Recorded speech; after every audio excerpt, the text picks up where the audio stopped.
Nothing, just rendezvous. You have the other audio that's like our mic audio is on underneath it, correct? Yeah. Hold on. I don't miss shot. You can definitely make us. Bigger. Yeah, for sure. And there's definitely going to be a lag between audio and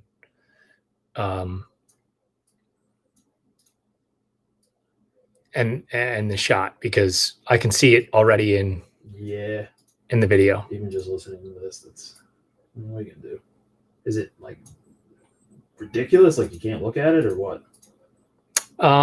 No, I don't think so.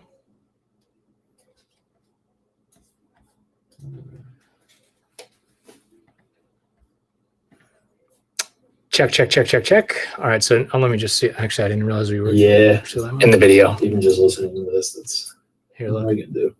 Is it like ridiculous? Like you can't look at it or what? No, I don't think so. Oh, mine's okay. It's fine. Hold on, I turned these down. Where do you have these before? Well, why were we getting audio? You got to turn the audio off on the rendezvous. Check. All right, so let me just see. Actually, I didn't realize we were. That actually was listening to this. Here, what are we gonna do? Is it like actually? You know what? Ridiculous? Like you can't look at it or what? Let's do the rendezvous. No. Leave it like that. I don't think so. Oh, mine's okay. It's fine. So I turned these down. For the pregame. Well, why were we getting audio? You got to turn the audio off on the rendezvous. Check. All right, so let me just see. Actually, I didn't realize we were. That actually was listening to this. Here, what are we gonna do? Is it like actually? You know what? Ridiculous? Like you can't look at it or what? Let's do the rendezvous. No. Leave it like that. I don't think so. Oh, mine's okay. It's fine. So turn these down. For the pregame. Well, why were we getting audio? You got to turn the audio off on the rendezvous. Check. All right, so let me just see. Actually, I didn't realize we were. That actually was listening to this. Here, what are we gonna do? Is it like actually? You know what? Ridiculous? Like you can't look at it or what? Let's do the rendezvous. No. Leave it like that. I don't think so. Oh, mine's okay. It's fine. So turn these down. For the pregame. Well, why were we getting audio? You got to turn the audio off on the rendezvous. Check. All right, so let me just see. Actually, I didn't realize we were. All right, I know what's happening there. Just keep us off of the. Keep us off of the rendezvous screen. The live? Like keep rendezvous off. Let's just get everything back to normal. So like this and just send that live so this way.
Welcome back to the Mire. Keith Glock, Matt Pogue, with you here in the pregame show, testing this out.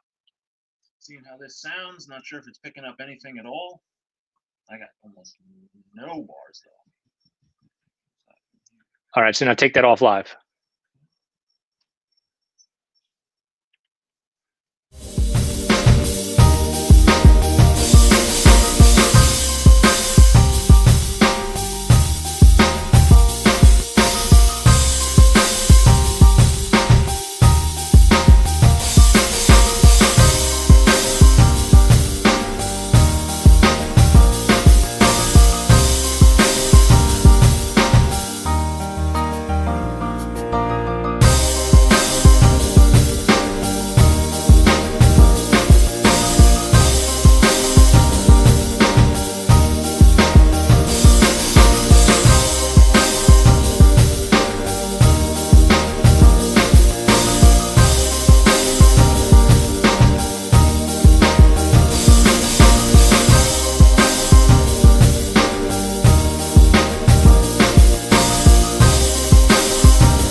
Round two test of the microphone system. Matthew, what do you got in your end? Your bars are fine.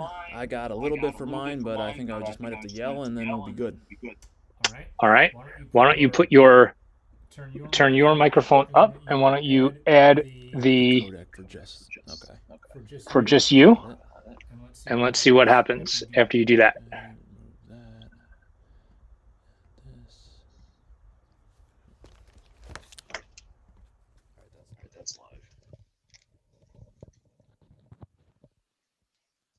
All right. Are we any better now? Definitely think so. All right, send it live, or get it off live.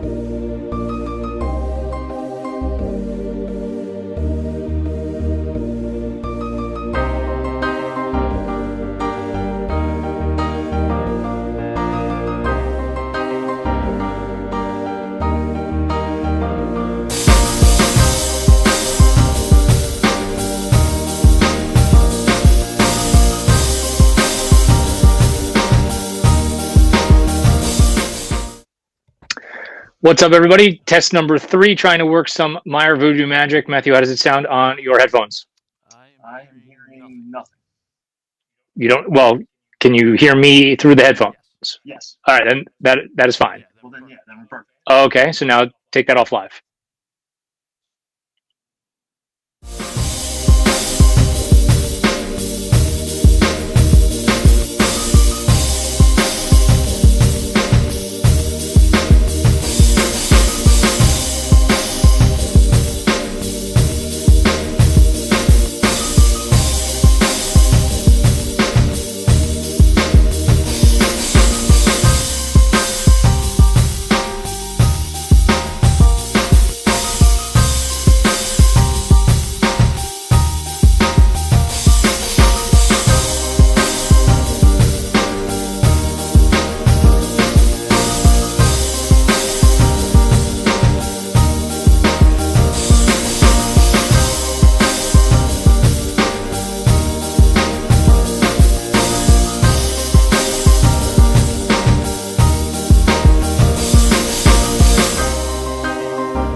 One final check of the rendezvous. Matthew, how are you? Your levels are fine. I see some movement from mine, but I think I just gotta speak loud and we're golden.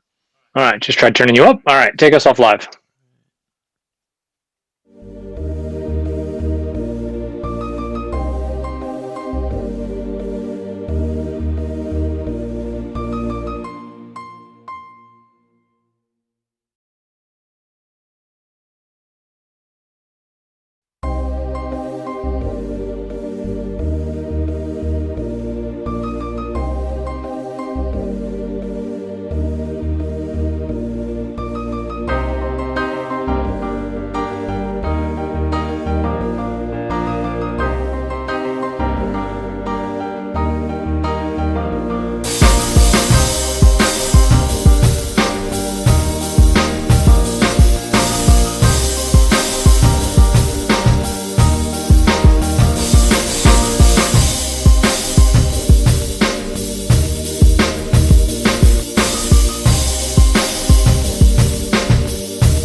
Checking the rendezvous one more time. Matthew? Your levels are fine. Maybe a little loud, actually, but definitely good. Okay. It's weird that, like, on my rendezvous screen, I am definitely delayed, but then when we play it live, it won't be. All right, take this off live and let's see.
check on the audio here just to see what's going. Matthew, try yours. All right, test on the audio. Bars look good. All right, get off live there.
What's up, everybody? Welcome to Montgomery Football on the Mire. Keith Glock, Matt Pogue, playing a little video voodoo trick on you here as we attempt to remain physically distanced while in the command center of my basement as we get set for football this afternoon against Immaculata.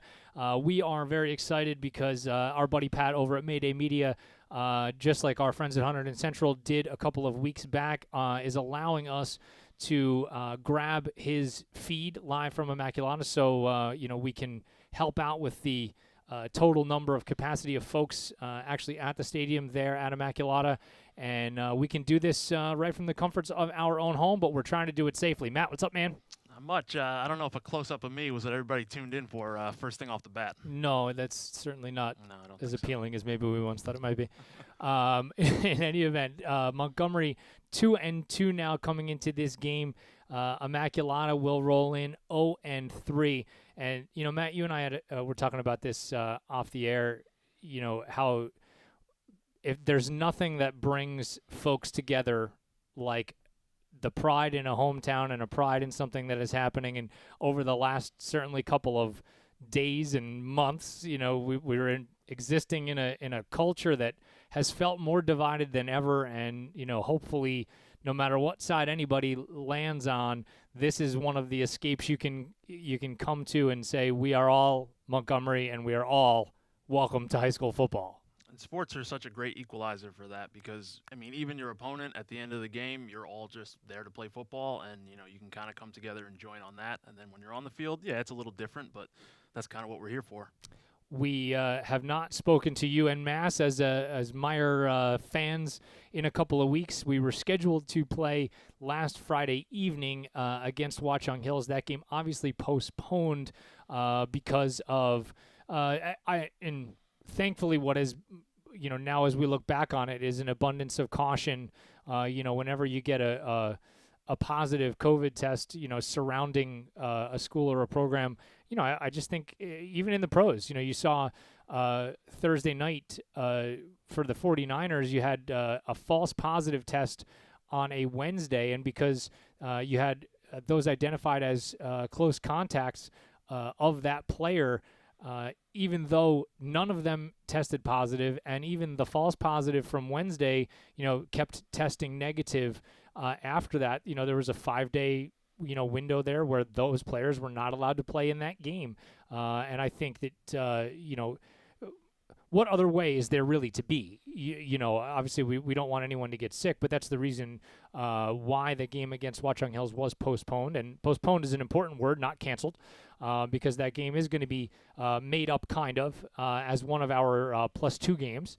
Rescheduled now for 2 Thursdays from now. We're going to have for those of you who don't know out there, what was it, 2 days ago, Matt, the +2 games got released? Yeah. So Scotch Plains this coming Thursday, 6 p.m. From Cougar Stadium. We will be live from Cougar Stadium to bring that ball game to you. And then the following week, we will go to Watchung Hills on a Thursday to take on the Warriors. And we are in we will be in a negotiation with them as well to try to hop on their feed. It's interesting. I got the Watchung Hills contact information from basketball coach Justin Salton, and it's a kid named Chris Valenti. And I'm like, I need to feel him out because I went to a high school with a kid named Chris Valenti. And Justin said, he goes, yeah, he's probably around our age, so I wonder if it's the same Chris Valenti. We're going to find out. Are we going to have a problem getting the feed now? Or No. Okay. No, certainly not. It would be a help for sure. All right, good. But we're excited to be back with you on the air, though we are from the Basement Command Center and not live from Somerville. But we're at the mercy of Pat from Mayday Media, as we have his link, but he is a consummate professional, so I don't really anticipate us having any problem grabbing his stream. Matthew, why don't we take a 2-minute break? We'll come back and break down just what we are expecting today from Immaculata and Montgomery as we get set about 10 minutes from now. Kickoff in Somerville, Montgomery and Immaculata. Stay with us. You're caught in the mire. It's the Montgomery Internet Radio Experience.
What's up, everybody? Welcome back to the Meyer pregame show. Keith Glock and Matt Pogue live from my basement as we're getting set for the May Day Productions video feed to come online of Montgomery football against Immaculata coming up.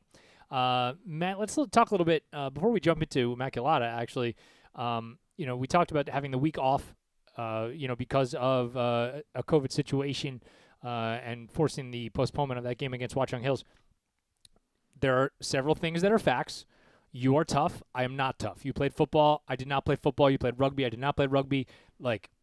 Always considered the rugby guys to be the only guys crazier than us on campus, in terms of all that stuff. And football is just, and rugby are collision sports, in a way that lacrosse is not. And I would never try to hold myself out there in that way. So as the only resident tough person on this broadcast, having, just taken some licks through the years, and delivered some as well, because those can be equally, if not, more impactful sometimes to your own body.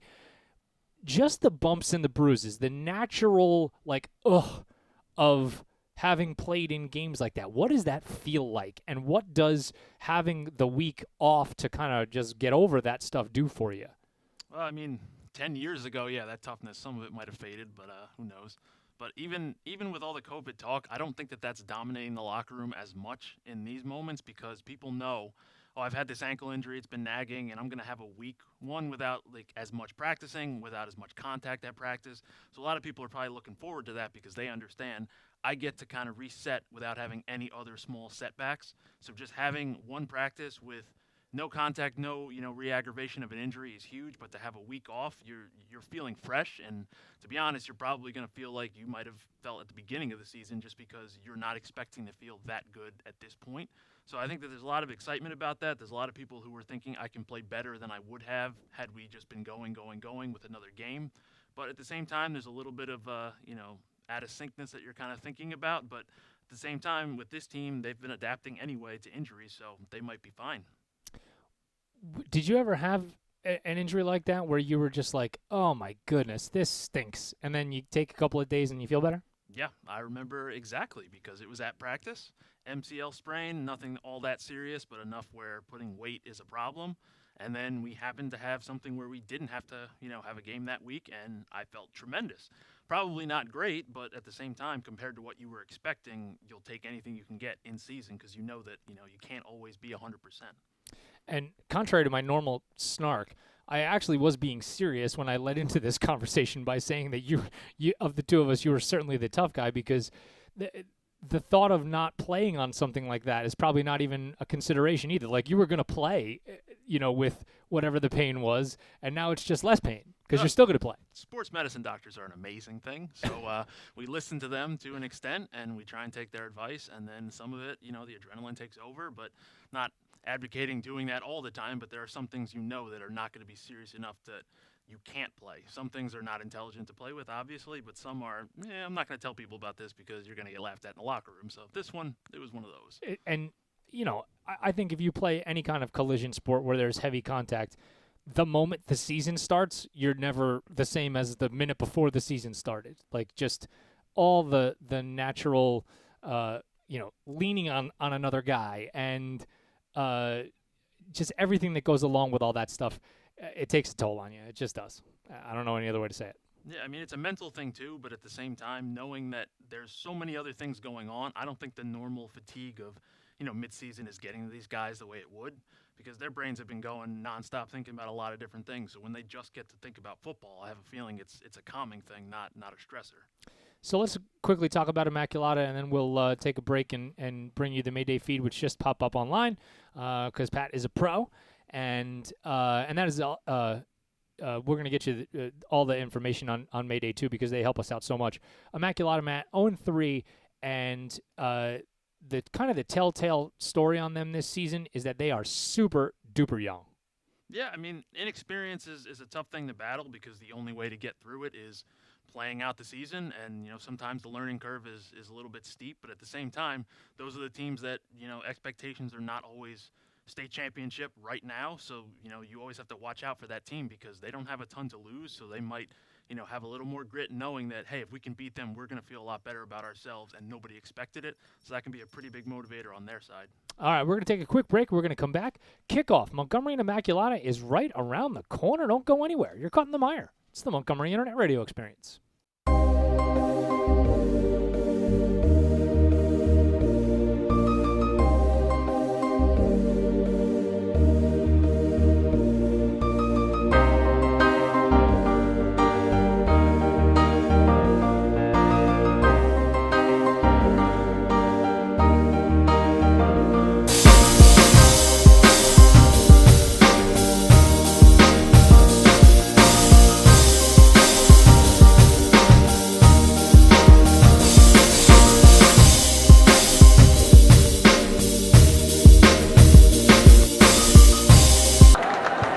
What's up, everybody? Welcome to the Fire Keith Block and Matt Pogue live from my basement as we get set for kickoff here.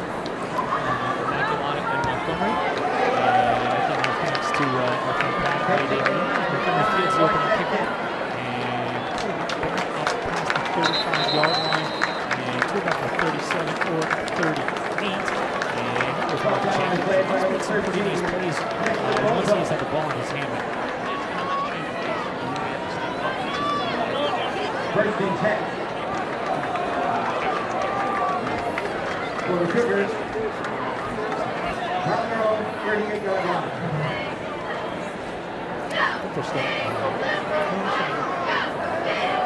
I'm doing more than what is just my job done typically, and that's never a good thing when you are me, because I like my hands to be in two things. Alex Benitez under center for Montgomery, and he'll throw it on first down. He's looking deep, looking for McFadden. He is out there, just a little bit too far out ahead of the speedster, and they were trying to go on top of the game's first play.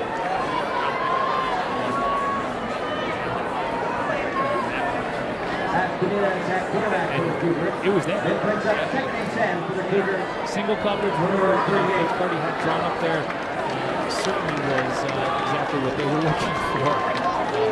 Just kind of wish Benitez maybe put more air under it. Give Dylan a chance to run underneath. Second and Another 10. different uniform combination for Montgomery. As for Allen, run off the right side. To the 43-yard line, so a good start for that.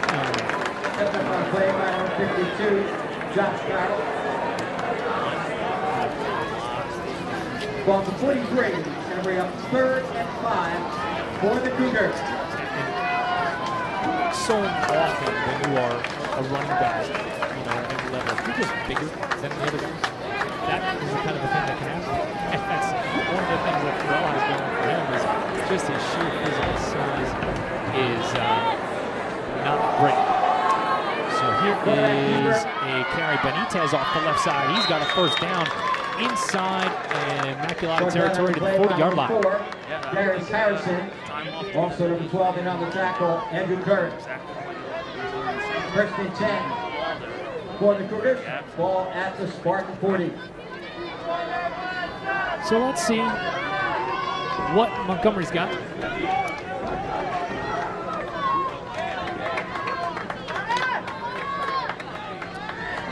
Here, as we load up on first down, there's a comment that we can barely hear me. I'm going to make sure that we have audio on. As we're going to have another keeper from Benitez. Brought down on the play by number 76, Elijah Kinsler. And let me just check these levels, Matthew.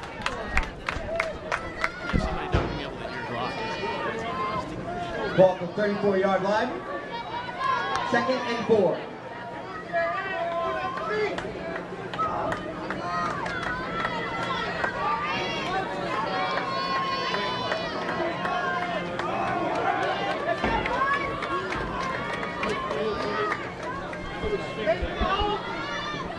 We'll check out that as we get going here, as Benitez slings it out to the right for Allen. And that is going to be caught complete for another Montgomery first down to the 21-yard line. Picks up the first down. The 23 of the Spartans.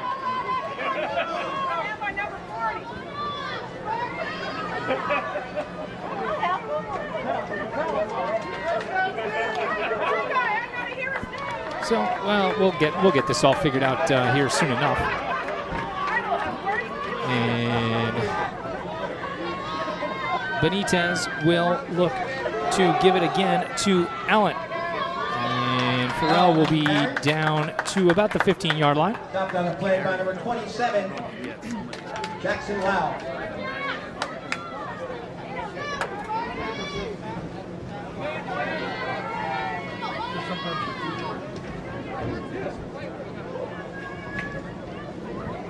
Let's see if Ball that is 17 does yard the trick line. for us. Not really sure. We'll check. And we'll Second and 3.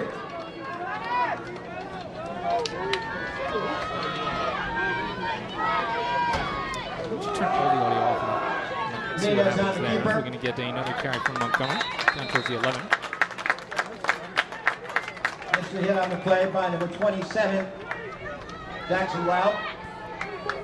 Picks up the first down on the play. Ball to 12-yard line, first and 10 for the Cougar.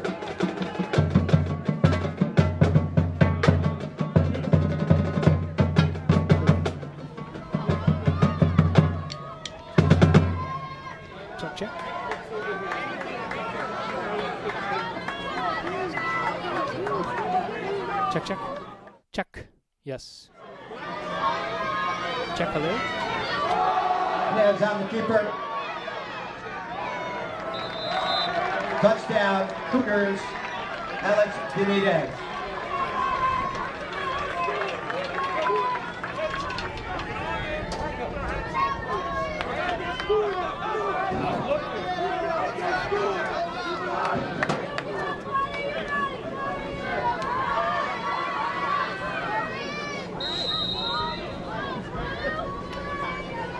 Just clear. So what's on this?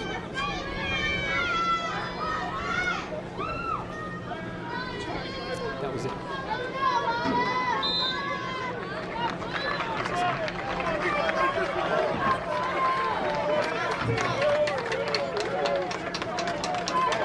Check. And that's it. There we go. I think we finally got you back. You can probably add that crowd noise back in now, Matthew. Probably something that we should have had done is welcome to the Mire and our stellar audio production team here as Montgomery. At least we were able to bring that touchdown to you from Dylan McFadden, or check that the 2-point conversion from Dylan McFadden. So Montgomery will come out to an 8-0 lead, 7:45 to go in the first quarter. And luckily we got that all now settled for you. I was waiting to see where were we going to do it? When's it going to happen? Well, I mean, we typically don't really waste too much time in, figuring out that we're boneheads. It is what it is. Kind of how we roll here. In any event, Montgomery kind of marching down the field at will there, and no issues for the Cougs.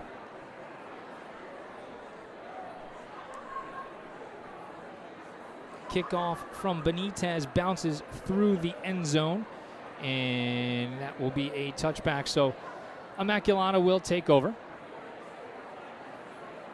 can feel free to add that crowd noise back in too, Pope. There you go. Just saying. Yeah. But we're trying to fool folks from not thinking that we're in my basement, even though we are in my basement. Keith Glock, Matt Pogue, live from Lawrenceville, New Jersey, while Montgomery takes on takes on Immaculata in Somerville, I should say. Easy for me to say. Somerville will trot out its quarterback, Andrew Curry, no relation to Ryan Curry on our team. The 5'8", he's kind of built like Kyler Murray, and he slings it out to the near side, and that is dropped out there. And that was actually dropped out there by Curry. It was thrown by Darius Harrison. But Andrew Curry is kind of built like Kyler Murray, 5'8", 160 pounds, and he's kind of their do-it-all guy. They keep the ball in his hands quite a bit. We know a little bit about that. Yes, we do.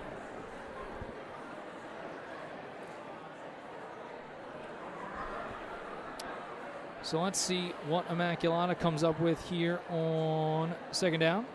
2nd and 10 from the 20, and it's going to be an inside handoff that is bounced outside by Curry. So he will gain about 2 or 3 yards. Yeah, it doesn't look like they're willing to attack as quickly as Montgomery did. And seeing them beating that deep threat. So I'm wondering, do they have that in the arsenal? Do they have something cooking up? I don't know. We'll see. Let me turn you up a little bit here, Pogue, see if we can get a little more out of you. Although I don't like that at all. We'll see what we can do here to fix this. 3rd down for Lotta, and now rolling, cutting back into the middle, and a nice little spin move, though it's going to be short of the first down. And again, that was Darius Harrison, the junior quarterback. He also is Kyler Murray sized, 5'9", 160. He ends up being about 2 yards short of the first. And let's see what Immaculata does here. You have to assume they're going to kick this away, but I've learned not to assume anything through the years. I can tell you they're taking a ton of time, so no matter what happens, they may have to call a timeout here just to get things organized, unless they face a delay of game penalty. I think they are going for the punt. A little bit better decision, it seems like now. And maybe a rugby-style kicking. Yes, it is. And back in the direction of Jenkins, and he calls for the fair catch at the 44. So we're going to step away. Montgomery takes back over. 1st down and 10. We'll be right back. You're cutting the mire. It's the Montgomery Internet Radio Experience.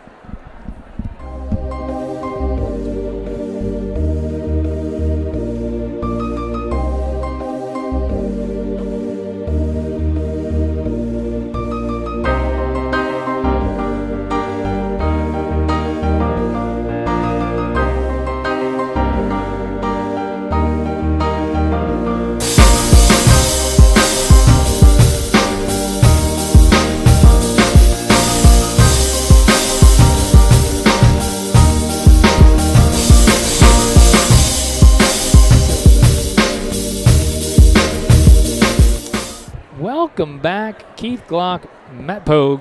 Matthew, how's your volume sitting there? I think it's fixed now. Yeah, I don't know what in the world was happening over there for you. But in any event, Montgomery now back at it with an 8-0 lead. As, again, we thank our buddy Pat at Mayday Media for allowing us to have some access to his stream, and that is why we are able to bring this broadcast to you. Pharrell Allen on 1st down, and he's got a gain of about 3 yards out to the 38-yard line. So Allen keeping things on the positive side for the Cougs. Yeah, it seems like everything that they've been running today is getting something. That's huge for them, because the last thing you want after a little bit of time off is to have things not go right and things are out of timing, and then you're kind of wondering, do we know what we're doing? And they don't seem like they're having that question at all. It's interesting, Saturday afternoon football. You know, we're used to Friday night football in Montgomery in the same way I was kind of growing up. For those who don't know, I'm an alumnus of St. Peter's Prep in Jersey City, so we certainly played on Friday nights, as Benitez will look to run it on 2nd down, and he is going to try to cut it back up inside, and he's got about 2 or 3 out past the 40-yard line. Saturday afternoon football brings into, as we're sitting here, kind of at my residence going, wow, what a great day for football. We got Arizona State USC on. Tonight you have Clemson Notre Dame. The world's largest outdoor cocktail party at 3:30, Georgia, Florida. Which, is there a better name for a college football game than the world's largest outdoor cocktail party? No, it sounds like the best place to be. Yeah, probably. North Florida, it's where you want to be today.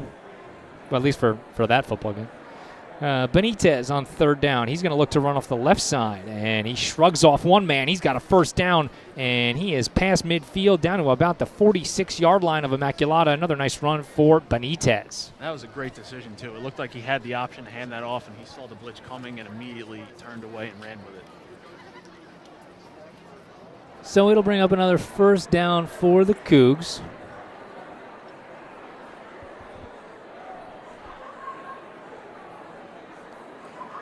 The touchdown for Benitez, and this was one of the, well, I apologize in retrospect to Alex because of us missing this. I would have loved to have announced it live on the air. And we almost had a offside penalty, and Benitez kind of thought the officials were going to throw a flag, and nobody did because those Spartan defensive linemen are so far off the ball, nobody jumped into the neutral zone. So Benitez will load up, throw up the right side, one-on-one coverage again out there, and again McFadden just can't run underneath it. But the single coverage out there by Amir Mason, and that's what Montgomery's looking for, is that single coverage. Yeah, when they get that, I think they're going to attack it about every time, because if you're getting the separation and the throw is, a yard or two off, you can't stop running that, because eventually you're going to connect. He's going to calibrate that throw. He's going to get it right in his hands, and then it's going to be 6 points real quick. To finish my thought from before, the touchdown run for Alex Benitez ties him for number 1 on the all-time Montgomery rushing touchdown list. He's now tied at 17 with both Ryan Boyle and Jared Ryanson. So another rushing touchdown for Benitez, and he will move into sole possession at the top of the leaderboard for Montgomery rushers all time. Wow, he works quickly. Yeah, we're not even halfway into the season yet, and he seems to be moving right along. Well, I mean, of course, but he's graduating this year too. No. There's a whole other year. Yeah. Wow. Oh yeah. Look at that. Oh yeah. Whole other year to go. I actually got very upset for a second. I was like, wait, this is news. No, only an 11th grader. So that's bad news for everybody else in the area. As he lines it up on 3rd down now, and in motion is it looked like Brooks Dahl, but Benitez keeps it right up the middle, and he's going to have enough for another Montgomery first down inside the 25 or the 35-yard line, down to the 33. Yeah, Immaculata's having a difficult time figuring out a lot of these reads, because they want to keep an eye on Benitez, but at the same time they have other weapons, and I think they're getting stuck, kind of watching him a little too much and getting distracted.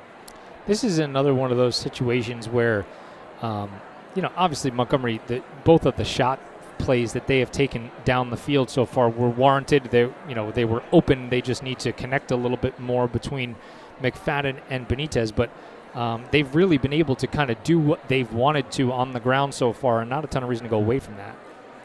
Benitez on first down. He'll look for running room. He's got it. He is into the secondary, has a first down, still on his feet, and now out of bounds inside the 15-yard line. Benitez having his way today with Immaculata's defense. I got to tell you, it is so much more fun watching your team do that than to have someone else run against you like that. So I'm just ecstatic to see him finding these holes and getting these huge runs, because they needed to, get Hunt and Central out of their minds, and I think that they've come out with a purpose today to do that.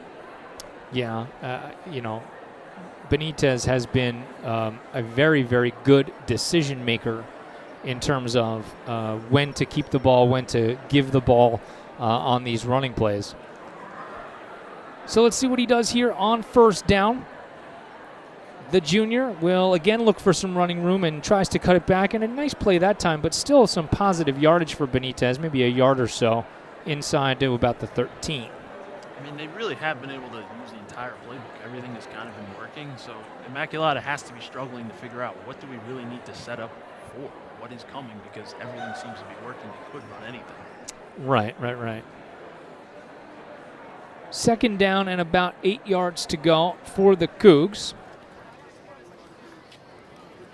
They split out 2 receivers wide out to the right, McFadden and Brooks Dahl, as Pharrell Allen stands to the right of Benitez, and he throws a nice block. Benitez cuts it back up inside the 5-yard line, and he's going to have another Montgomery first down. It's going to be 1st and goal for the Cougs as Benitez continues his massive game on the ground in the early going. Yeah, and you said great decision maker. He's been showing that, because I don't know that all of these are design runs, but he is finding the times when it makes sense to do that. Pharrell Allen there really providing a key block on that play, sealing the defender to the outside, and Benitez reading that block, taking it up inside there for the first down, I should say. 1st and goal now for the Cougs. Benitez under center, and he will turn and give to Pharrell Allen, and he lowers his head. He is down near the goal line searching for it, and he is in for the touchdown. Wow, that was one of those runs where I got stopped initially, but I'm going to score this touchdown. There was no doubt about it in his mind. Oh, they're going to put him short. Yeah, there was no doubt in my mind that he had gotten there, but wow, that was. I even think one of the officials felt that way. Yeah, there's no doubt. The back judge in the end zone had actually signaled to stop the clock because he thought it was a touchdown. And that will bring us to the end of quarter number 1. Montgomery knocking on the door for another touchdown, and they'll have to walk all the way to the other end of the field to do it. 8-0 Montgomery, 12 minutes in the books. You're caught in the mire. It's the Montgomery Internet Radio Experience.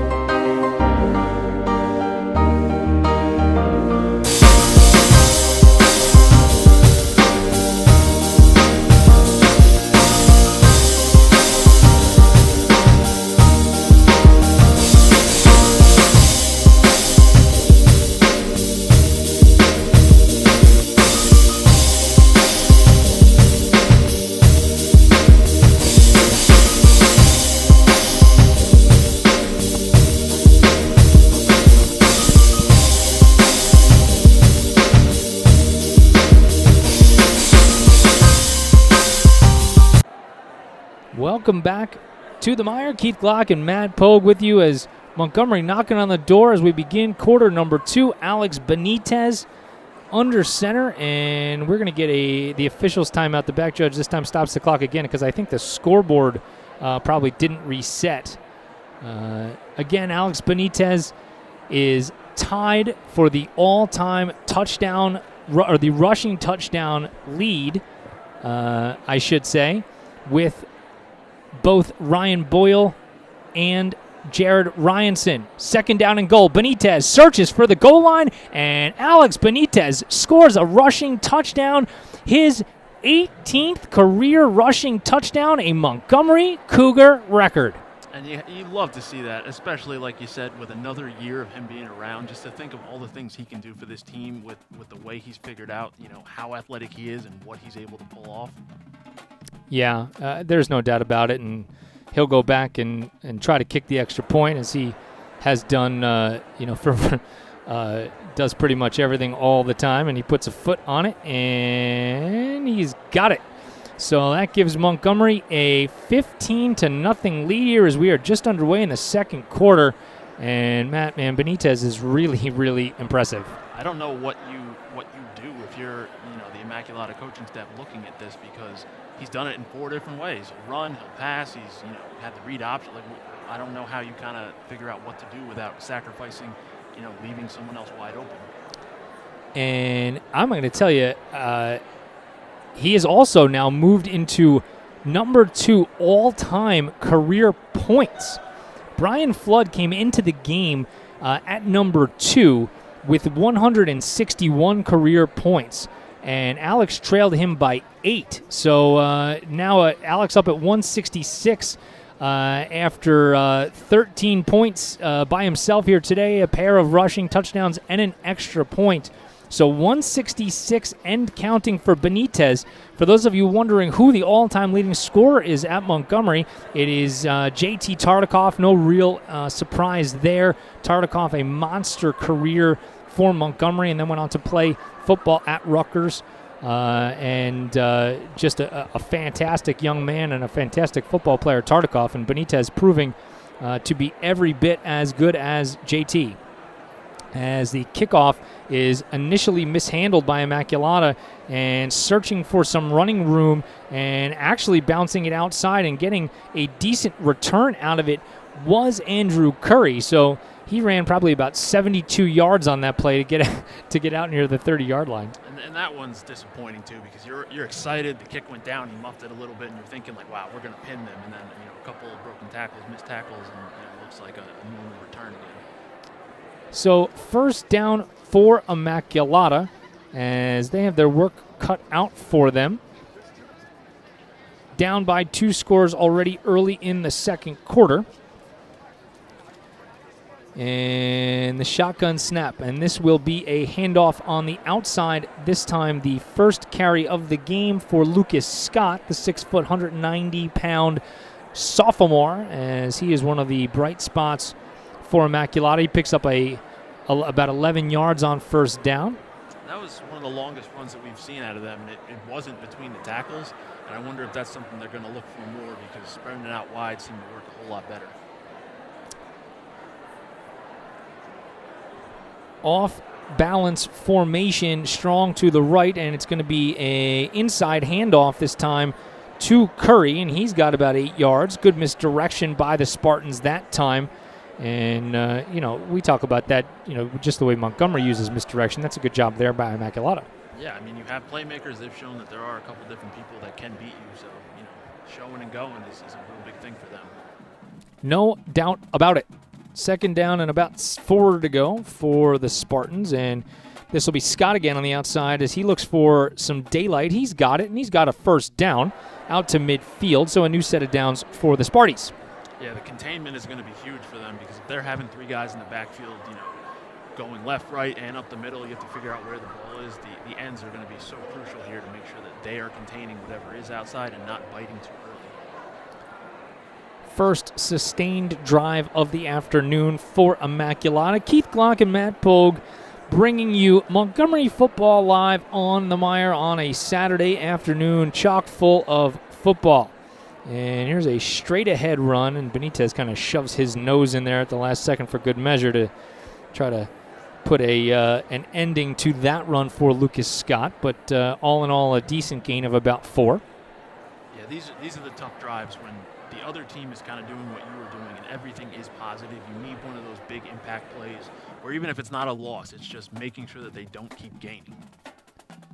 So let's see what the Spartans have dialed up here. They really have not tried to throw the ball very much, and they got caught up there maybe with a little bit too much misdirection as Scott has to go and retrieve it way back behind the line of scrimmage and tackled in the backfield by Alex Hemans. Yeah, that is tough. They've been, having 3 different guys around the ball, and they're not exactly sure. That definitely is going to cause some problems eventually. So that puts them behind the chains, 3rd and maybe 13 or 14 to go for a first down. And, that's certainly not good for a team that struggles to get plays in chunks. And they line up with a heavy set, and it looks like things got going a little too early there as we have a false start on Immaculata. That is not going to help for all the reasons previously mentioned. Yeah, I mean, when one thing happens, you really need to recover. But when one thing happens and then another, you have to stop the bleeding for yourself, because before you know it, they're going to be unmanageable situations and you're punting and giving back good field position. That's what we call athletic quicksand, right? No matter how hard you try, you just keep sinking back lower and lower. And they will throw it on 3rd and long, and it's going to be intercepted.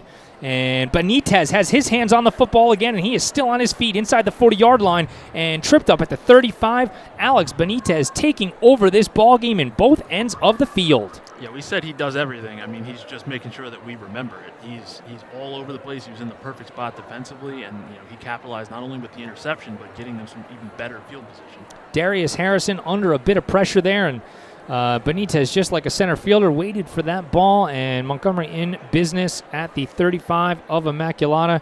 And looks like we had something go on there at the end of the play as well. So the ball actually moved down to the 30-yard line, and Montgomery in an even better spot. This is one of the things that, we lose by not being there. You know what I mean? It's hard sometimes.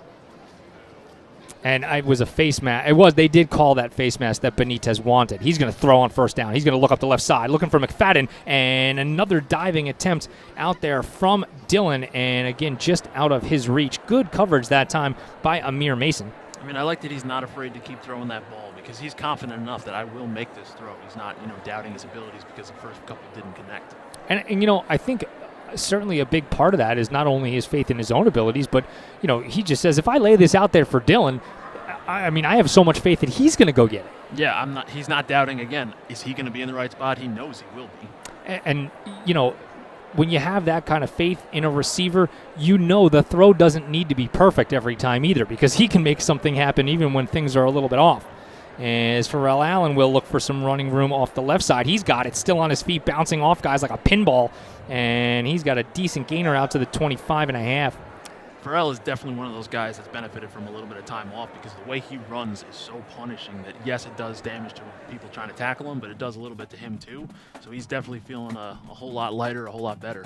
You imagine this is 4 down territory for Montgomery, so probably 2 downs to gain 5 yards or so. So that's why I don't dislike that call at all on second down. And, in those situations, it requires so much forethought. If you know it's probably 4 down territory, just to have the discipline to run it on second down, as, again, it'll be Allen and a couple of Spartans waiting there for him off the left side. Looked like a missed assignment up front. But, that second down carry to be able to say, we're okay getting a couple because we know we're probably going to go for this. But, you didn't expect that on third down, a no-gain play, but... I mean, a 15-point lead affects all of this too, the way you're going into this, and maybe they're going to be a little more aggressive on this here, but at the same time they know that we don't need to do anything crazy. You don't want to have a mistake here and have it go the other way.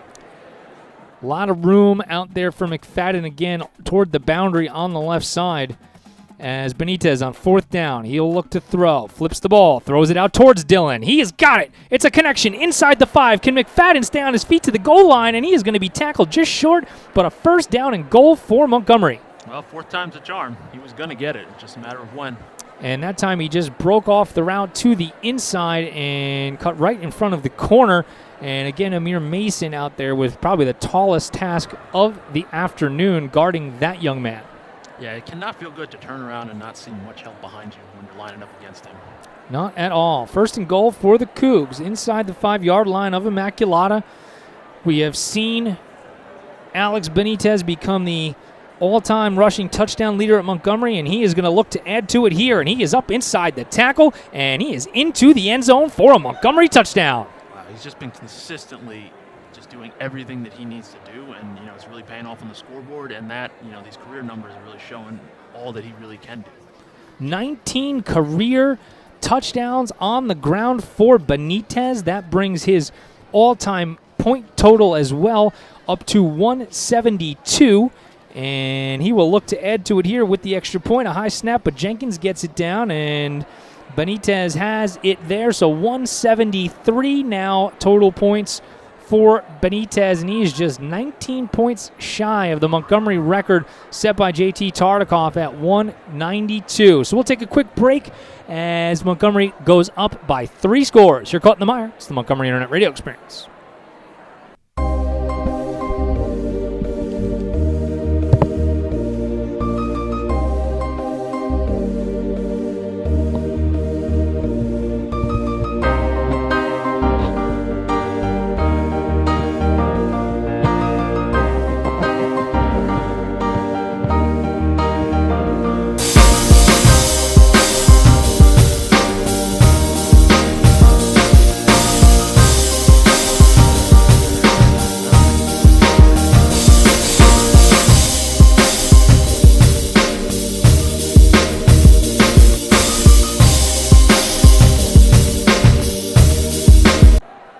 Welcome back to the Mire. Keith Glock, Matt Pogue, as Montgomery has built up a very nice 22-0 lead in the early going against Immaculata. Immaculata, we talked about, Matt, 0-3 coming into the game, and just a super, super young team as Benitez sends this one skyward, and that's going to take a bad bounce out of bounds, so Immaculata will have a good start. But this not really the year for Immaculata if you were looking at potential. It seems like maybe in the next year or two that they'll be a little bit more of a force. I mean, they're building, that's clear, and they have some athletes, so it's something to watch out for. But at the same time, Montgomery needed to come out and start this way. They needed to have a lead and make sure that they asserted, yes, we are a good team and we should be up. Not a good day for Spartans overall, as Michigan State is getting one laid on them by Iowa as I look to my left, 42-7. So Spartans everywhere needing a little bit of a boost. as we get going here in the second quarter. Awful lot of time as Immaculata trying to get this play going, and I just don't think the officials have signaled the ball ready for play. So now it will be Darius Harrison as he stands in the shotgun. And you got to wonder if this deficit changes their approach. Harrison will keep it off the left side and a nice cutback and ends up in about a gain of 7. I mean, normally when you're down, big points, you're expecting a lot of deep throws. And with this team, if they can get that misdirection and those runs to work, they're probably not going to need to change much. Second down and about 4 for Immaculata as Harrison kind of doing everything that he possibly can do. They that drop on the first drive too, really hurt them. I think just from a momentum standpoint. Send a man in motion out to the right, and they throw it out that direction. Caught complete for a first down past midfield, and this will be Daniel Khalidi, the 180-pound senior tight end, and he's got a decent gain into Montgomery territory out at about the 42. Yeah, something did not go right on that play. When someone goes in motion and there's that much space, even after he's finished, something was missed. And it's you always kind of your eyes go to that motion man when he widens himself out and then kind of backs up. If it ends up being a quick hitter, you might see a double pass on a play like that. As the game kind of keeps flowing on, but we'll see what happens. This will be an inside handoff.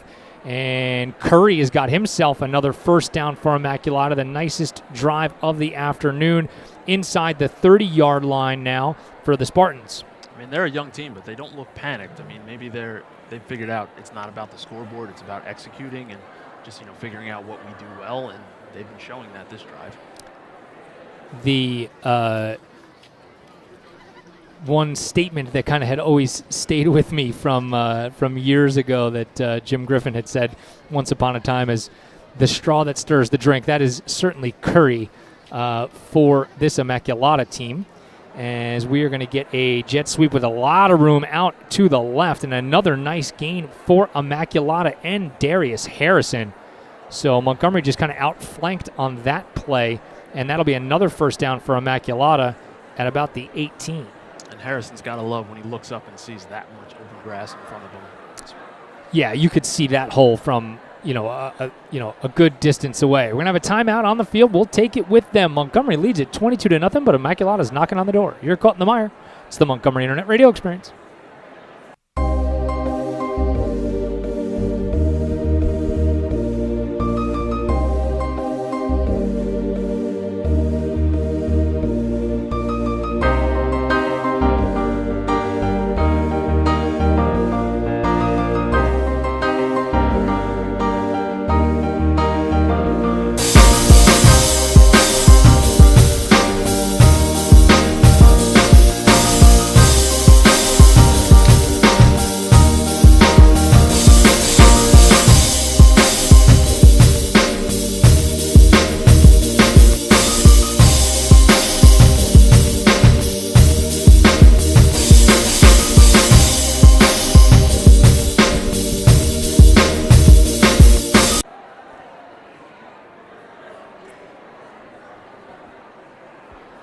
Welcome back here to the Mire.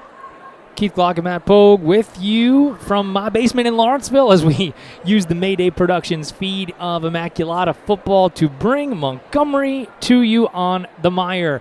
A first down for Immaculata, and Andrew Curry is going to be looking for some running room, and you don't see that too often as he outflanks Benitez to the boundary and a gain of a couple. Yeah, they're going to have to figure out something against these misdirections, because what's happening is the space out wide is open, and then when they figure out, all right, we need to compensate and chase that, then they're going back up the middle on them. And there, it just looked like, maybe his alignment was a half step off. If Benitez is, maybe a step to his left there, he's able to cut that play off before Curry's able to turn the corner. This will be another handoff now as they look to the left, and McFadden out there to put a big hit on Lucas Scott before he could get any real traction going. A gain of only about a yard on that play, so a good job by McFadden, and he's not getting beat by anybody to the edge. No, and it's a good sign. It's not really, we're not watching missed tackles as the reason this drive is going well. It's more, they're executing their plays, they're hitting the right spaces, and the blocks are good, but there's nobody just missing arm tackles, so that's a lot more encouraging. 3rd down for Immaculata. Harrison, and that almost looked like a false start to me, and it'll be a give up the middle that time to Lucas Scott. And there is a flag, and they're going to call a hold on the play. That almost looked to me like somebody up front had gotten moving a little bit too quickly, but they ended up calling a penalty in Montgomery's favor, probably a little bit more in their favor anyway. I mean, you'll take any time you're going the opposite direction. Of course. And they'll be all the way back outside the 20-yard line to the 22, and that's a big penalty.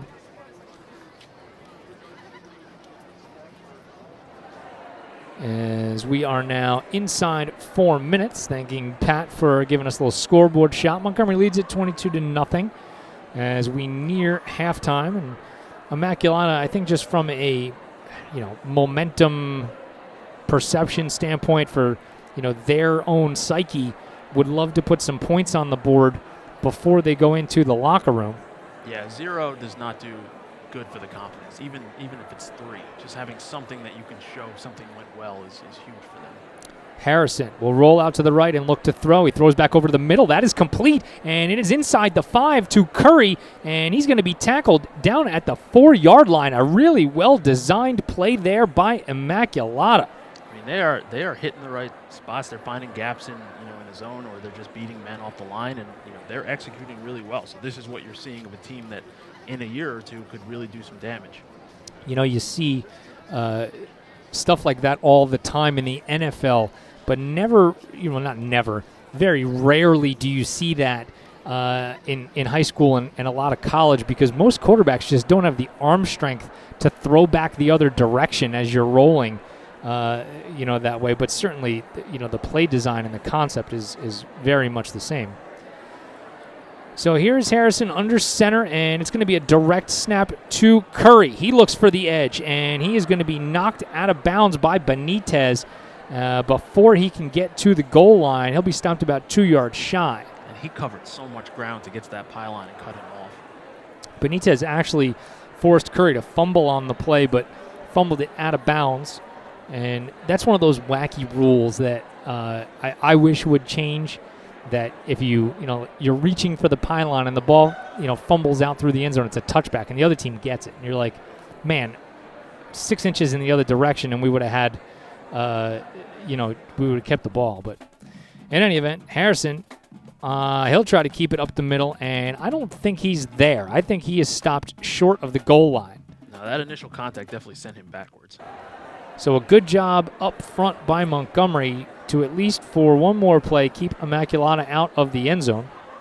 Yeah, you'd love to see them walk away with a field goal attempt here. That would be huge for the defense, just to know that, hey, we had some issues, we missed some things, but we figured it out before we let up the touchdown. I don't think you're going to try to kick a field goal here even if you don't get it on 3rd down. 3rd and goal for Immaculata, and this is a direct snap to Scott, and he keeps the legs moving. I don't know if he is there or not, and we're going to see what the officials say. And I think he might be short of the line to gain, and no, they're going to say it is a touchdown. Obviously, camera angle prevented us from seeing the officials on the outside and whether they had made a signal or not, but the placement of the ball at that yard marker tells us that is an Immaculata touchdown, so the Spartans are on the board. And a little muddle huddle here from Immaculata, just as Montgomery often does. And this is something you see in high school football. They're going to snap it to Curry, and he's going to look to throw it back to the man who snapped it to him. That was trickeration, but nicely done by Montgomery to cover that up. It was intended for Kenny McGoldrick, a sophomore tight end, but Immaculata, Matt, able to come away with some points there. Yeah, they had a really great drive that's going to give them some confidence going into the half, because they saw that some things can work. And even if, the first couple of drives were a little bit iffy, they made some things come together. A very nice play on that 2-point conversion attempt. But the bad part for Immaculata here is you've left Montgomery over 2 minutes before the half to try to get some more points before the intermission, and that's tough. No, they've been scoring in chunk plays, so 2 minutes is an eternity for them right now with the ball. Benitez has been pretty much everything for Montgomery, and how many times have we said that? We sound like a broken record, even if the young people out there don't know what a record is. Wow, are we at that point now? Oh, we've been there for a while. Although that like mini vinyl comeback or whatever, and you hear people talk about pieces of vinyl, I don't really know that any of our kids in high school are rolling around with any vinyl out there, but the days of record players are certainly long gone. I mean, think about when we try to have them use cassette recorders on the AP exams. I mean, they don't know how to work those either. You want to take 2 more steps back, go back before 8 tracks to records? It is crazy that there is not too far away from even my age that you give someone a pencil and a cassette tape and they're like, well, how do these 2 things go together? I don't understand why you gave me both of them. Oh, my goodness. So Montgomery will look to add potentially to its lead, but that was a needed drive for Immaculata to come away with some points there, and I think importantly to come away with 6 points. Yeah, that would have been very defeating if they did not get that touchdown. They were so close, moving the ball so well. Last time, the last time in the last couple of games that Montgomery has faced, a precarious momentum situation, it ended up in a kickoff return for a touchdown. So let's see what happens here as McFadden mishandles it. But the kick was short enough that he's going to be able to bring it back out outside the 20-yard line anyhow. So Montgomery will begin 1st and 10. I mean, that was a good decision by him, too. We saw that he kind of, wasn't so sure on the first pickup, and I'm going to fall forward rather than try and make up for this and have another problem happen. I would like to tell you as well that I just got 2 different text messages from adults, not children, chastising me for the fact that I am bashing on vinyl collections, and very emphatically was told that they have some very nice vinyl collections from the 60s and 70s. So I apologize, I suppose. Did you tell them to get rid of them? I don't know. I don't know. I don't think that's all right. If it makes these folks feel any better, I actually also have a nice vinyl collection because of my father. But I don't think anyone cares. They don't. No. Is what it is. First down for Montgomery. Alex Benitez will await the snap, and they're going to throw a screen over the middle, and Pharrell Allen just sees it goes through his mitts and incomplete. But that had the potential to be a little dangerous there. We haven't seen Montgomery run much of that this year. No, that was one of the first very few times, if any. I mean, I think that the deep threat opens that up so much because, you have people going deep down the field. You're going to cover them, and you're going to send extra people knowing if we're beat, we need help, and then the screen is wide open. So 2nd down for the Cougs. Right near the 2-minute mark of quarter number 2. A 22-6 lead, as you can see, for the Cougs over Immaculata. Spartans 0-3 coming into this game, and Benitez will use one hand to corral that, rolling to his left, looking to throw. Now he's just going to tuck it and run, and as usual, making a couple men miss out to the 35-yard line, picks up a 1st down. And he gets so low to the ground, and the way he's absorbing the contact and just figuring out a way to stay on his feet, that's incredible. So that was, just the danger of the dual threat quarterback, and it looks like we have a penalty of some kind. Didn't see the flag down behind the play. Yep. And it was on the opposite side of where the play originated. And that's one of those that, as an official, they're going to say there was a sideline warning on Immaculata. So I don't know. Obviously, the foul was going to be for holding and bring the ball back inside the 9-yard line. But that's one of those that's tough when you see the flag on the from the opposite end of the field of where the play goes. So Montgomery now backed all the way up inside its own 10-yard line. A lot of work to do as here comes the blitz. Benitez corrals the shotgun snap, throwing it up down the middle. McFadden has got it. He's got to make one man miss. He does. Dylan McFadden is off to the races. No one is going to catch him. 91 yards. McFadden, and there's a flag. Oh, my goodness. Somebody did something back behind the play. Are they going to call a hold or a bad block there? In a completely unnecessary situation. McFadden, no one was obviously going to catch him, and oh, goodness. Yeah, it looked like, a few yards away from the end zone. It had to have been something with a blocker. Oh, let's see what the official signal is here. And the foul occurred, it looked like all the way back at about the 15-yard line. And they're going to have a personal foul hit to the head on Montgomery. So whoever was blocking down there just got up a little too high, and the ball is going to be spotted all the way back at the 45-yard line, and that's going to negate a 91-yard touchdown pass to McFadden.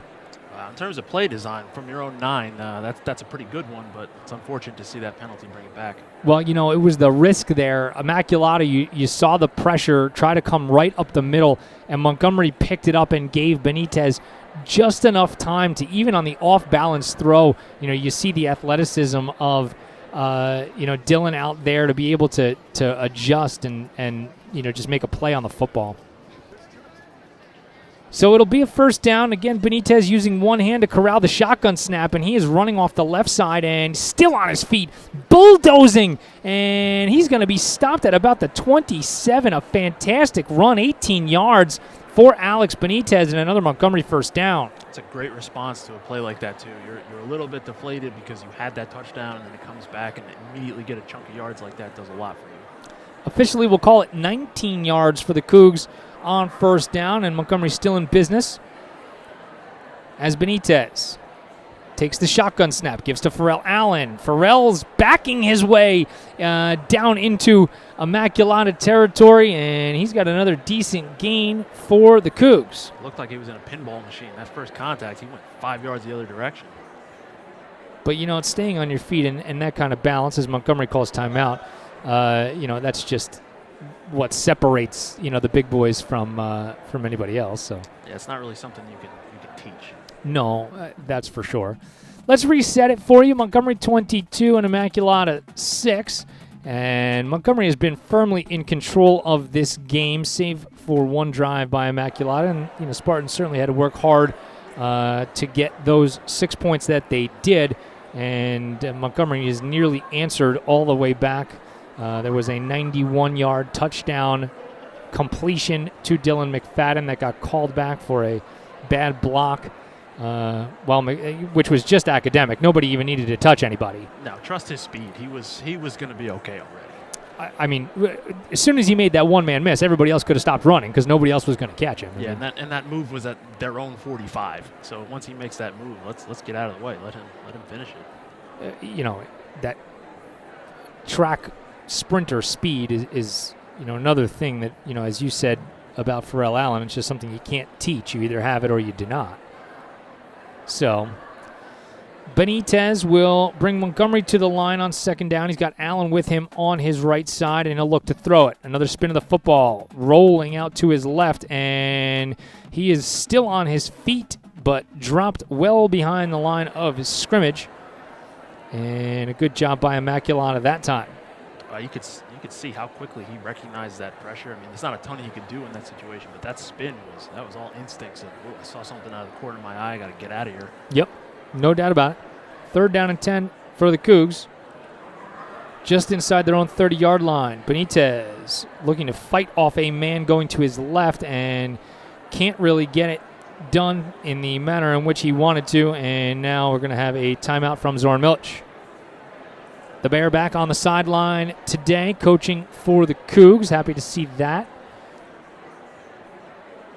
Certainly missed his presence thus far this season, and another benefit of maybe having things get pushed back a week. So get Z back. Great day of football overall, not only Montgomery-wise, but just around the college football landscape. Excited for what's to come later in the day with Florida, Georgia, and certainly tonight with Notre Dame, Clemson. What's going on with the Clemson quarterback there? COVID. Okay.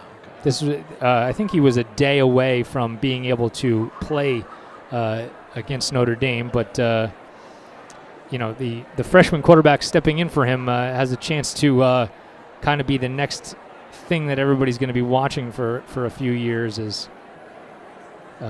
He's a monster. He's built like Cam Newton, 6'5", 260, throw it a mile. He's huge. Football's probably fun.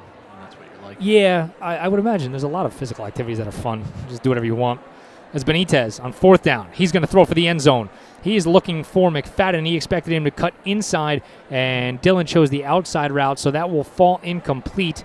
And we're getting our shot, and that will take us to halftime. Montgomery's played a heck of a first half in Somerville, and it leads Immaculata 22-6. We'll be back in just a little while with some halftime analysis and some comments. You're caught in the mire.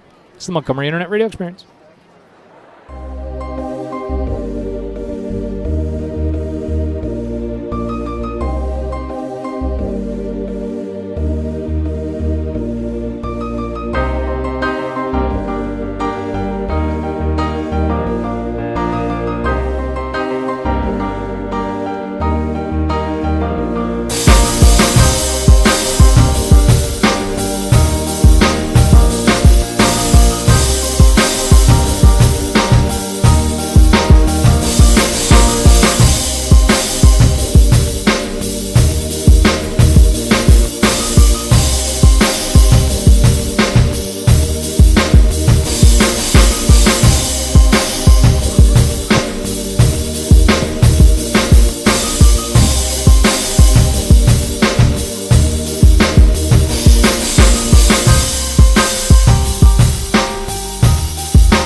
What's up, everybody? Welcome back. Keith Glock, Matt Pogue with you in the mire. We are at halftime. Montgomery leads Immaculata 22-6. Matt, a pretty dominating performance in the first half for Montgomery. About as good as you could draw it up. Everything that they wanted to do, they did, and the things that didn't go well, they kind of rebounded almost immediately in most cases. 20 of the 22 points coming directly from the hands of Alex Benitez. And as we had mentioned, he is now at 66? 165? A lot? Yeah, a lot. Yeah, about a lot. 164. He's at 164 right now with those 20 points. And JT Tartikoff has the record at 192, so a pretty impressive first half for Alex as well. I mean, he is such a useful player in the sense that when you think of, all right, I really wish we could run whatever, he is the guy that you can insert in that situation and he can contribute to it, whether it's making sure you have a deep threat or whether it's making sure that your run game is established. He can do all of that. You know, he's just been everything that you could want and more. If you are a Montgomery fan, it's the kid has answered the bell every time. You're looking for a first down for 1 or 2 yards. I don't really think me gushing about him in this way is an exaggeration on any level. I mean, he really has been just amazing and fantastic. Yeah, and please don't ever say that he's a senior again until he is. I don't know why you did that. Right. There were probably a lot more people than just me that were like, "Whoa, hold on."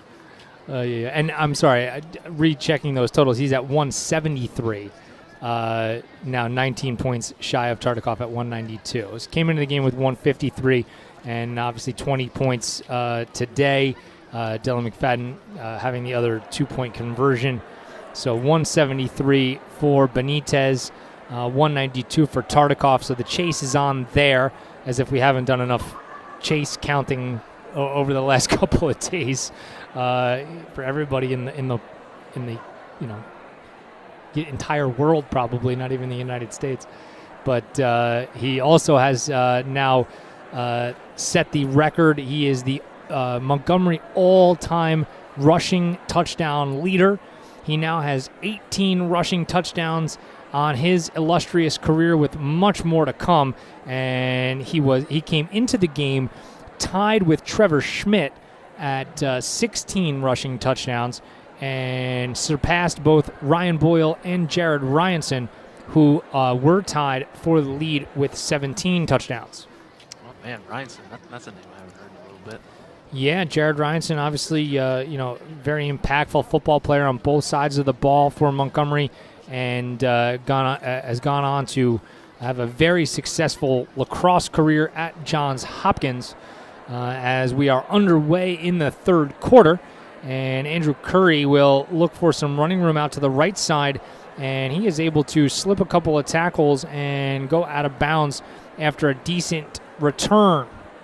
So I wonder what Immaculata talked about in the locker room, because you can't go in thinking we didn't do anything right, because they did some things well. But at the same time, I don't know how you defensively adapt to they have more weapons than we can defend. So I'm very curious to see what they do when Montgomery finally gets the ball again. Montgomery nearly put another touchdown on the board, and in fact had a surefire touchdown called back by Dylan McFadden for a bad block behind the play. In a situation that had nothing to do with whether McFadden was going to actually score or not, because you're never going to catch him when he's out in the open field like that. He was 20 yards ahead of anybody. Here is a quarterback keeper, and a great job knifing into the situation by Jalen McDaniel to chop down Curry as he tried to go to the left. And that's huge, because that was one of the plays that was hurting them in the first half. That thing around the end when does he have the ball, does he not? There's a little misdirection, and they snuffed that out immediately. McDaniel missed the last game, and his presence was felt defensively. He's an impact player for Montgomery, and certainly doing a good job there. And his assignment. You see Hemans walking up to the line there, as Immaculata now will try to run the opposite direction and cannot, as again Darius Harrison is stopped, and he is maybe a half yard past the original line of scrimmage. So 3rd and long for Immaculata. Yeah, something is different along that defensive front because the penetration they're getting is not what it was in the first half. They're cutting off a lot of the gaps that were open up the middle, and I don't know, whatever adjustment they made, it looks to be working well. And that's in contrast to the last game against Hunterdon Central, we thought maybe Hunterdon Central had something figured out, and Montgomery did not adjust, immediately at halftime the way that they might have otherwise. As Harrison again will throw. He lofts one up and nearly intercepted again. And Mark Jenkins that time, they're racing over and nearly making a sliding interception. And that was one of those plays, Matt, that we saw in the first half go for big yardage, but there Montgomery able to track it down. And that kind of looks like maybe just the inexperience coming through a little bit, because normally if that play is there, yeah, that's around where it needs to be. But there were 6 yellow jerseys in that area, so I'm not really sure why make the throw. That would have needed to be an absolutely perfect throw to be completed. And boy, you kind of just hanging your receiver out to dry to get crushed there. Here is the Immaculata punt, and Jenkins will come up to field it at the 33.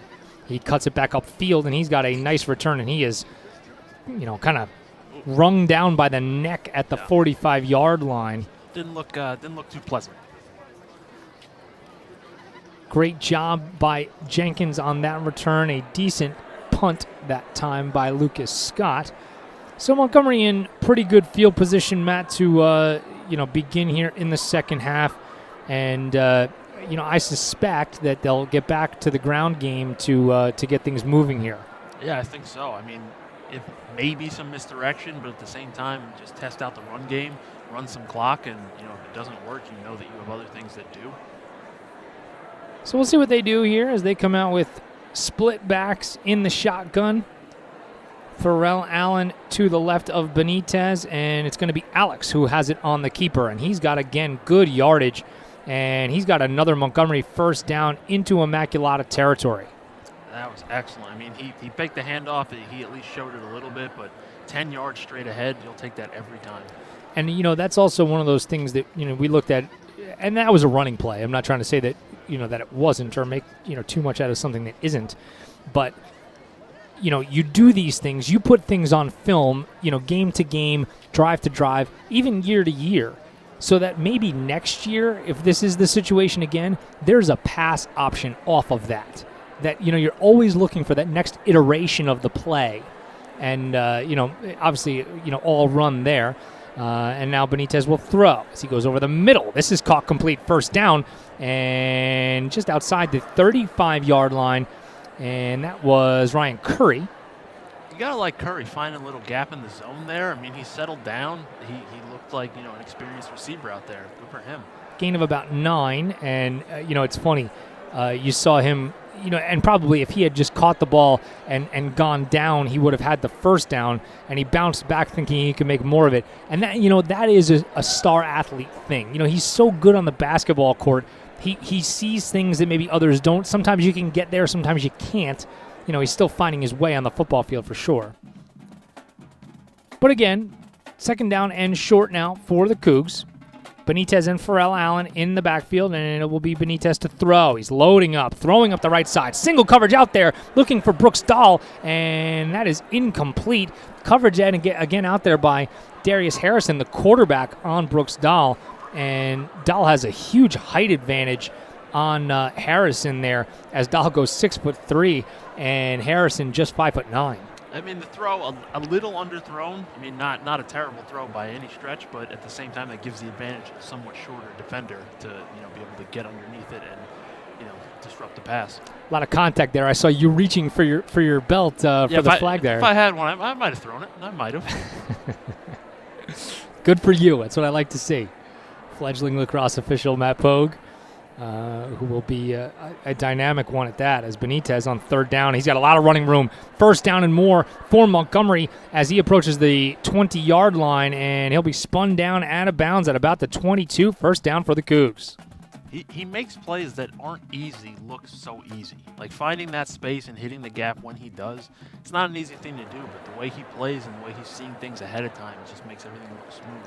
I really like the decisiveness on that play, to be honest with you, as the thing, because there was one guy there who, Montgomery had blocked, and Benitez had the choice to cut it back up inside or take it to the outside, and I just loved, all right, I'm going this way, and he just turned on the afterburners and went, and, obviously the ultimate goal of that play is just to get the first down. I don't think either direction he picked would have been an issue, but, that it is what it is. So on first down, Benitez is going to throw, and incomplete, just a little bit too tall for McFadden. And we'll see, was there a flag thrown on that play? I couldn't tell if it was just something going on the sideline, and I think that's what it was, like right at the start of that play. It was, as I watch it on the replay, it was a bug flying in front of the camera, like right above the official's head. That distracted me from thinking it was a flag coming out of his pocket. How's that eyesight? I'm fine. Okay. Don't worry. I just watched it. If you go back and look at that, you'll see what I'm talking about. All right. Yeah, I will. Benitez hands it off to McFadden as he searches for the edge. A good job by Curry, and he's going to run McFadden out of bounds. That's a well-leveraged play by Immaculata defensively. Yeah, they force him into the situation of you're either getting the contact right now or you're running, 10 more yards sideways, but we're not letting him go forward. That's one of those plays, as it brings up now third down and long for Montgomery, that in the NFL or even in college, you'd say to the guy, dude, you got to just throw that out of bounds. Like, save us a couple of yards here and chuck it just past the down marker. But in high school, can't do that. So Curry will go in motion now, and it's going to be Pharrell Allen inside. And Allen still chugging, feet churning, driving Immaculata defenders. And he is going to have a first down and goal inside the 10-yard line. Pharrell Allen, wow. Oh, man, Immaculata is discussing right now. What do we do when we first hit him? Because it's not going down. It's not working. Holy cow. That was impressive. Jeez, talk about a leg drive. 1, 2, 3, 4, 5, 6 Immaculata defenders as we watch it again. And Pharrell Allen gives Montgomery another set of downs, approaching the goal line, looking to extend this 16-point lead. Benitez in the shotgun. And Alex will look to run it. And he was not going to get there, as a good job by the Spartans to knife through there. Looked like that time Martin Wantong into the backfield. I mean, they find ways to get him through the line occasionally, but even when they do, even that tackle, Benitez is going forward. He's still falling forward. That's kind of one of the problems they're running into. Everything is going against them with momentum. Yeah, it's one of the sure signs of a dominant high school football player and college football player.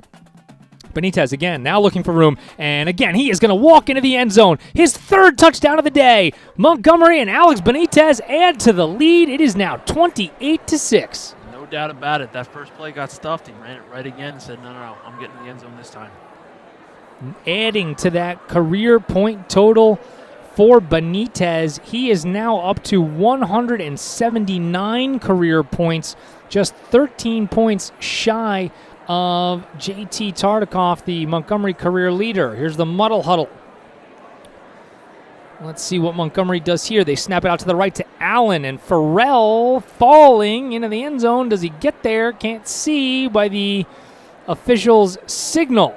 And that's our boy Pat on Mayday Media. We'll see if he takes us back to the scoreboard here, as he is doing. Let's see what they put up, and that is a good 2-point conversion for Pharrell Allen. It is now 32-6. Certainly looked to us in real time like a 2-point conversion, but they fooled me earlier on the same kind of play, Matt. When did the muddle huddle become such a standard? We've seen that in other teams doing it, Montgomery doing it. I don't remember that being such a normal thing. Well, I can tell you when for Montgomery it started. A couple of years back when, Zoran Milic has kind of rotated which side of the ball that he will call, either offense or defense, in terms of what he was the coordinator of. And then there was a period of time where he's not doing anything. So he was like, well, I'm doing something. I'm putting my stamp on something. So he brought the muddle huddle in, and that was when it started. When you say who designed it, it makes a lot of sense now. I get yes. it. I get it. What looks like mass chaos out there, ends up in another 2-point conversion. So good job by Allen there using all of that frame. 5'10", 195 pounds to get himself into the end zone. Benitez sends another booming kick through the end zone for a touchback, so Immaculata will be backed up again to start things off.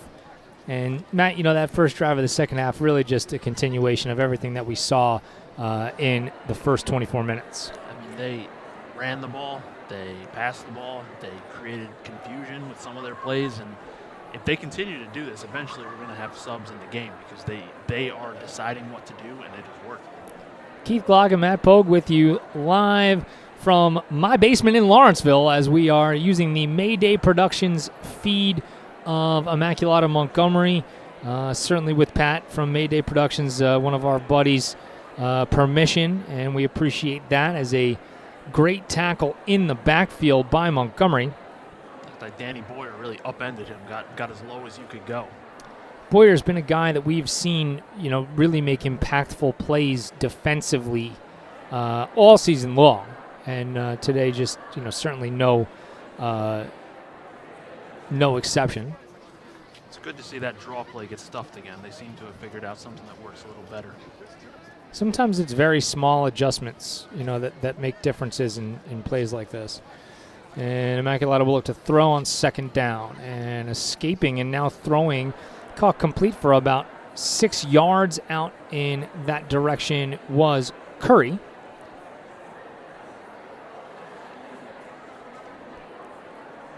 So a good job by Darius Harrison that time.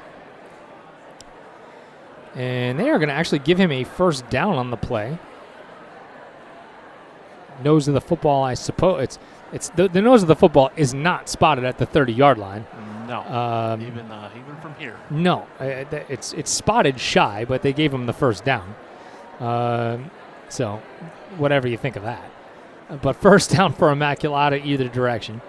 And this is going to be misdirection now out to the left. Curry trying to find the edge, and another great job. Wow. And he would have been better off going down at the hands of Boyer and Benitez because he got smacked.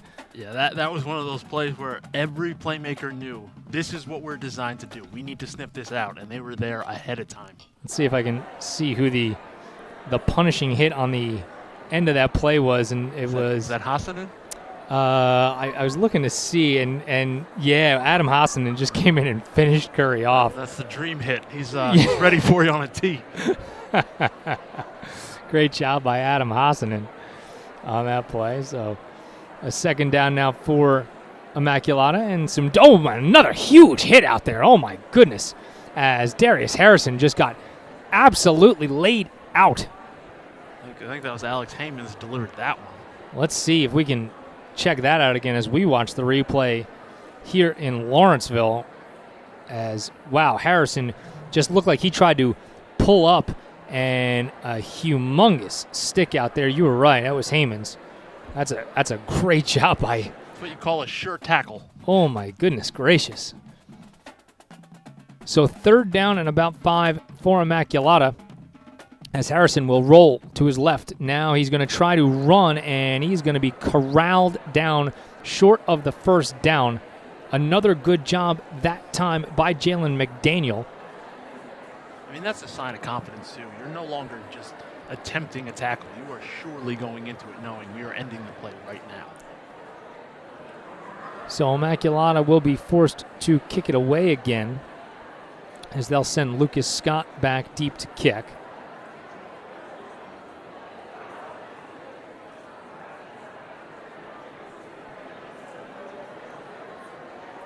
He waits for it back at his 26-yard line. Again, a rugby kick, and he has to get it away amidst some pressure. And this one is going to take a huge Immaculata bounce as Jenkins goes all the way back to get it, and a risky play, but it's going to turn into something positive for Montgomery as Jenkins still on his feet. A huge block, and Jenkins still rolling inside Immaculata territory to the 30.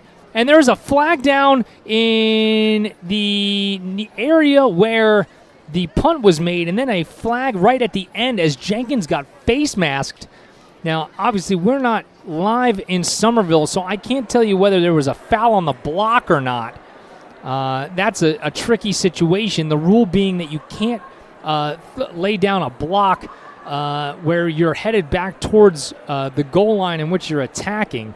But boy, Pogue, there's a lot to discuss here, but a fantastic run by Jenkins. And won the decision to get the ball. Because, again, he could have walked away and said, you know what, it's bounced a little funny. He said, no, I'm getting it. But then he decides to run, and he has got his speed. But then the linemen and the guys in front of him, the blockers, just said, all right, we'll make some room for you. Well, that's the danger all the time of what people talk about of out-kicking your coverage, right? I mean, you know, it's set up to go one direction, and the punt maybe there from the kicking team's direction was set up to go to the left. And Jenkins obviously ended up now returning it all the way to his left. So, you know, away from the coverage that Immaculata had set up. And but a lot to talk through from the officials here. I wonder if there was, you know, what the initial flag was, because we saw Jenkins run past a flag before he got face masked. And let's see what the officials come up with here. This is going to be an explanation special. And obviously we don't have audio on that. So we're going to have running into the kicker by Montgomery. So that's not good. We also got a personal foul hit to the head on Montgomery, and that's going to be on the block. And then we also got a personal foul face mask. This is like something out of the replacements right now. All of that stuff is going to offset, and they're going to kick it again. Wow. How about that?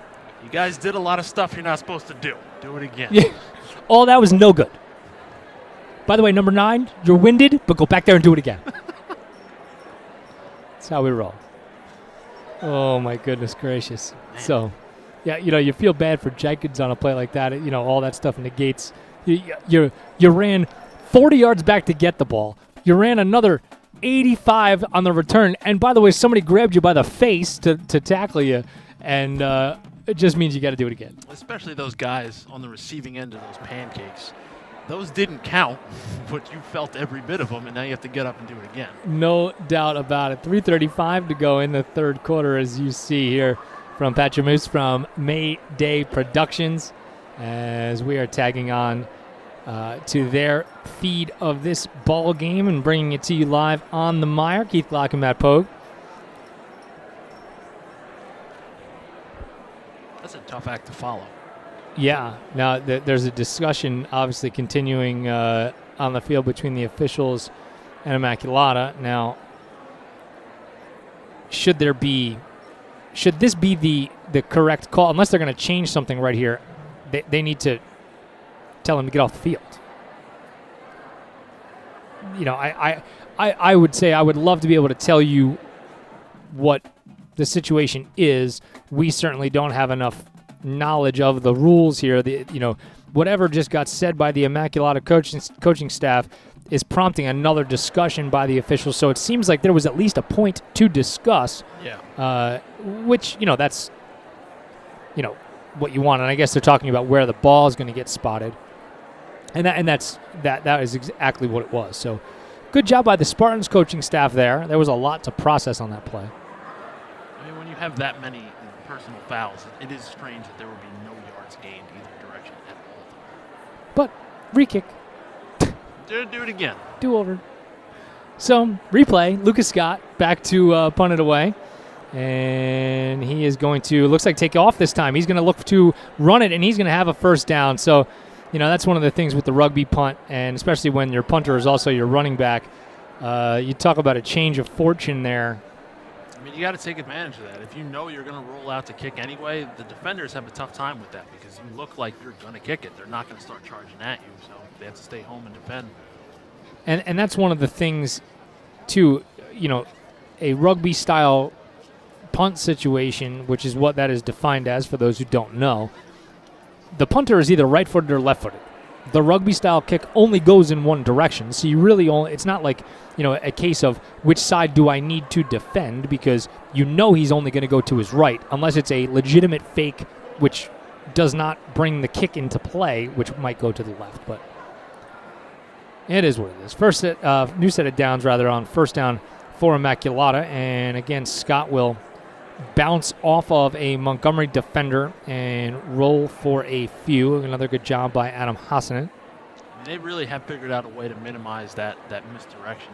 Those plays were getting 10, 15 yards in the first half, and now that's a minimal 3-yard gain, something we can live with. Second down and 7 as we approach the end of quarter number 3. Montgomery firmly in control of this one, up 32-6.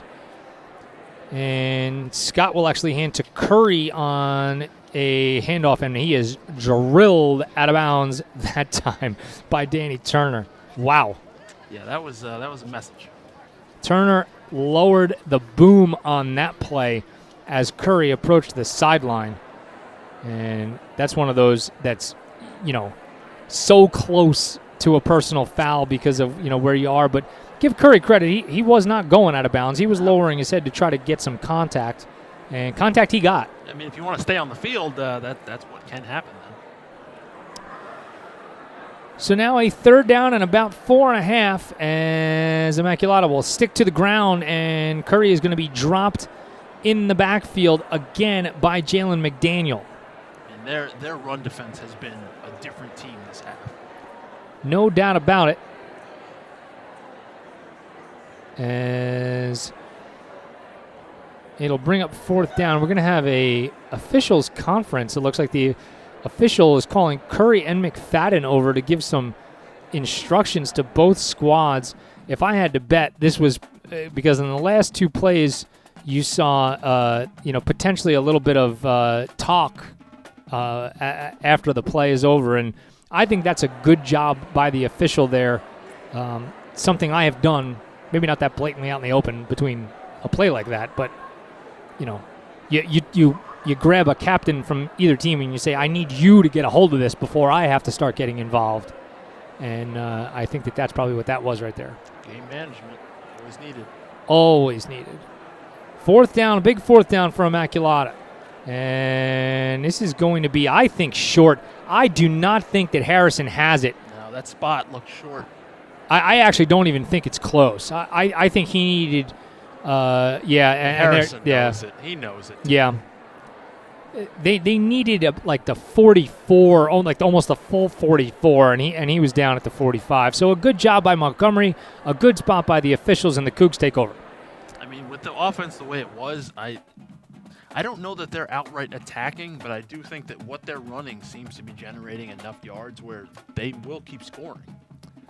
Yeah, it does seem like, it's not a completely inept system. I mean, that's not, what we're talking about. That's not what we've seen all day. You just talk about a young team that, in talking to Zoran Milic, is going to return 55 guys, over the next 2 years. That's a huge number. But no consolation for today as Benitez takes over and he hands to Pharrell Allen, and Allen just waits for the play to develop and then runs over a couple of guys for another gain of 10 out to the 45-yard line of Immaculata, and that'll move the chains. What a combination of patience and just power running. Because he understands that, yes, I can run people over, but it's way better suited if I wait for the blocking to develop and actually hit the hole that I need to. But he sure does finish every run. Montgomery in no particular hurry here as we approach the end of quarter number 3. McFadden in the slot with Curry out wide to the right. And Benitez, the game's star so far, hands to Pharrell Allen. And again, he's got some running room. Would have been better off cutting it up inside of McFadden there, but widens himself outside for a gain of about 3. Yeah, I saw the same thing you did. And we're going to get a flag there. That's exactly what we were talking about. You saw Immaculata kind of run in there and try to get a hold of Jaden Wooten. And I think we're going to get an unsportsmanlike conduct foul. And we are. Yep. You saw that one coming just by the... the conduct of Immaculata there. And I'm sorry, it wasn't Jaden Moon. That was actually Curry. I mean, when someone runs that hard, though, it forces you into a difficult spot with some of your tackles, and that can happen. Yeah, no doubt. And that's the thing with these collision sports. Hard hits get your adrenaline going. They just do. I don't know any other way to say it. Got to give you credit, Poe. Good job manning the flag icon today whenever possible. It took till the second half, but, It's okay. I appreciate it. First down for the Cougs inside the 30-yard line of Immaculata. As Benitez, he's going to keep it himself this time, and he's going to dip down inside the 20-yard line, so another gain of about 5 for Alex. Haven't seen him with the ball much. They've been letting Farrell do a lot of the carrying, and I don't think that's for any other reason other than, let's move the clock, but Benitez, he sure can score on some of those runs, too. Very obvious there. That's the understatement of the day. So Benitez will carry it for about 5 and take us to the end of quarter number 3. Montgomery in control here. 12 minutes left to play in Somerville. We'll be right back. You're caught in the mire. It's the Montgomery Internet Radio Experience.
Welcome back to the Mire. Keith Glock and Matt Pogue with you live as we broadcast Montgomery football. Tagging on to Pat Jamoose's feed from Mayday Productions as Pharrell Allen will carry off the left side, and he is going to get run out of bounds just outside the 10-yard line. So another nice gainer for Montgomery and the senior. I mean, his confidence has been growing every game. I mean, he wasn't running tentatively by any stretch the first couple of games, but he has really been, when he gets the ball, he's decisive and he understands where he needs to be. Allen's carry good enough for another Cougar first down, so they can get another first without reaching the end zone. But this was, the clock-chewing drive that you had hoped for if you were Montgomery. Just drag this puppy out as long as possible. And here is a give inside. And searching for the end zone is Cade Goodette. And he is going to be marked. Did he get there? So hard for us to tell here. I didn't see any signals. Did not see a signal. As Goodette was down, and he's got to be in the end zone as we watch it again. No signal from the official on the near side, but I would love to be able to tell you. Goodette again will carry, and this time he is into the end zone. Touchdown, Montgomery. No doubt about that one. Certainly looked to me like he had it on the play before. But that's one of the optical voodoos of not being there live. And Montgomery's lead now at 36-6. Extra point from Benitez is pending. And Alex puts a foot on it, and it is good. So Montgomery now 37-6 up in this game. And, if you're, a Cougar player or coach, anything can happen when you go into a football game, especially at the high school level. But this kind of, what you expected you might be able to do coming into this game. Yeah, when the game plan works out because you're executing and you're not taking anything for granted, even regardless of who you're playing, you need to understand that even if they're a young, inexperienced team, you need to execute, do what we're designed to do, and when you do that, yes, the results they're kind of what we're seeing today. No doubt about it. A fantastic game again for Alex Benitez as he adds another point to his career total. So that brings him now to 180, 12 points shy of JT Tartikoff. So obviously with 2 games remaining, just 12 points behind Montgomery's career leader. He's got a shot to go into senior year being the team's all-time leading scorer. That's a pretty fantastic fact. And knowing him as a person, I don't know that he would be able to tell you any of these numbers because I just don't think it matters to him as much. No, I for sure. It's not ever anything that I've heard come out of his mouth. But, and it's interesting too, being, in the building as Montgomery will kick it off and Benitez sends it skyward, and this is going to be returnable for Immaculata this time. And wrangled down by Hemans was the quarterback, Darius Harrison. But, year in and year out, we see or hear about younger players coming up from the middle school in, whatever sport it is, and sometimes people live up to the hype and sometimes they don't. I mean, I don't think it's a overstatement to say that Benitez has not only lived up to that expectation, but has exceeded that expectation to this point. Yeah, he's creating the difficult situation of the comparisons that will follow, because when you can kick, pass, run, tackle, intercept passes, when you can do all of that, the next guy that comes up is touted, he's the next great guy. That's a lot to try and live up to. There was a face mask called on that play. I don't necessarily agree with that call, having the angle on it that we did. Now, certainly we could totally have missed something that was there, but in any event, 15 extra yards for the Spartans, and this is going to be Harrison again, and he is going to fall forward for about a yard. Yeah, sure tackling on the defensive line has been the theme of the second half. That has been a drastic change. Yeah, the adjustment made by the Montgomery coaching staff heading into the second half is blatantly noticeable. Yeah, scoreboard and beyond. I mean, the fact that they've struggled to move the ball, but they certainly haven't put up any points. Now, and I am not a football coach by any stretch of the imagination. To me, the adjustment that was made looks like an alignment adjustment formationally. Yeah, which gaps are being attacked and how they're responding. To me, it was just a widening out of the standing linebackers, to try to take away those edges. And Harrison just took an absolute lick in the backfield as he tried to get that one away in the direction of Daniel Khalidi. He wanted to give his receiver a chance, but he paid for it. Oh, did he ever? Holy mackerel, did he take a shot. Let's see if we can see who laid the wood there that time, and I can't even on the replay, but boy, oh boy, that's one of those that, it's tough sledding to get up from that one. You try and do it quickly, pretend like it didn't matter. Oh, my goodness. And no worse for the wear as he is going to be hit again and slides out of a tackle, and they're going to call a face mask penalty again on Pharrell Allen that time. And, I mean,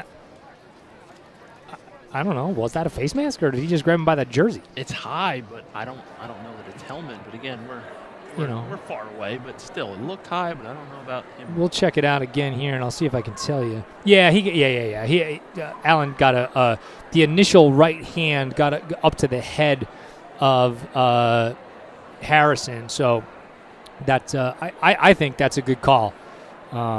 Just based on watching that one more time in fast motion. But we'll see what the officials do here. I mean, I understand. Oh, they're going to pick it up. Wow. So they will say no face mask penalty on that play. I think there was certainly contact by Allen to the head of Harrison with his right hand. I guess he just never, grasped a hold of the face mask. So fourth down now for the Spartans. Either way, let's aim lower.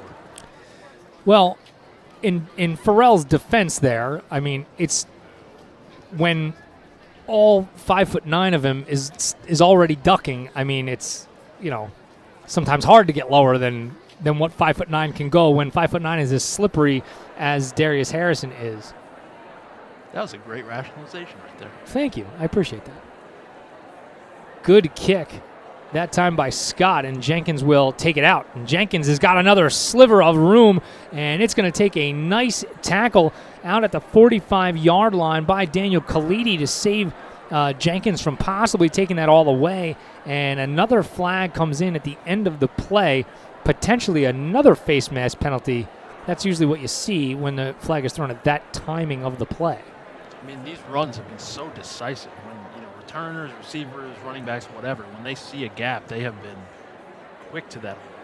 And the officials pick up that flag as well. So, not having been privileged, obviously, to whatever those conversations were with the officials, I think from a game management standpoint, that's probably a good decision. You just picked up one against Montgomery, and that one, a pretty similar looking tackle. You pick up the other one against Immaculata, and everybody feels like maybe you're being consistent. Maybe some wise words from someone in a white hat. There is nobody guarding the receiver out here in the slot, I will tell you, as Montgomery's got the subs in at this point, and that is going to be Guidetti again on the tackle. The 5'10", 156-pound senior just found his way into the end zone on the Cougars' last drive.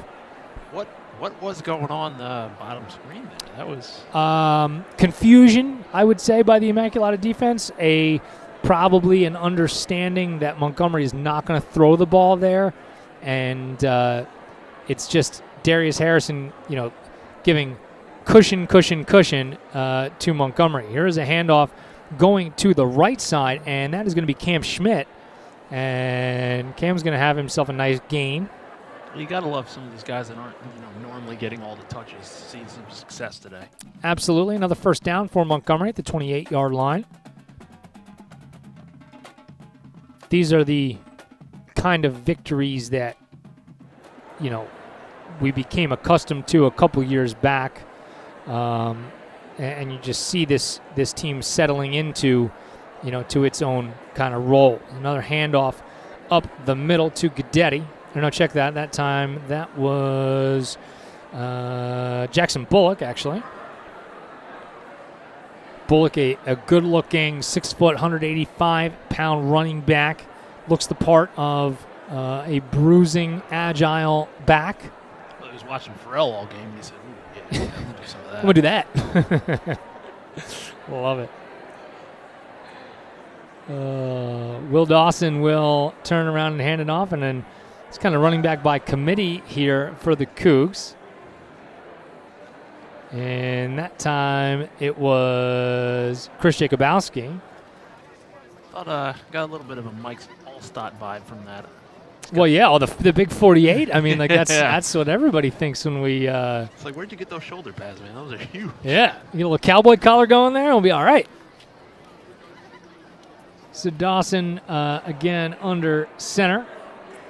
And he will turn, and again hand, and now some running room off to the left side, and still running inside near the 10-yard line. Again, Jackson Bullock.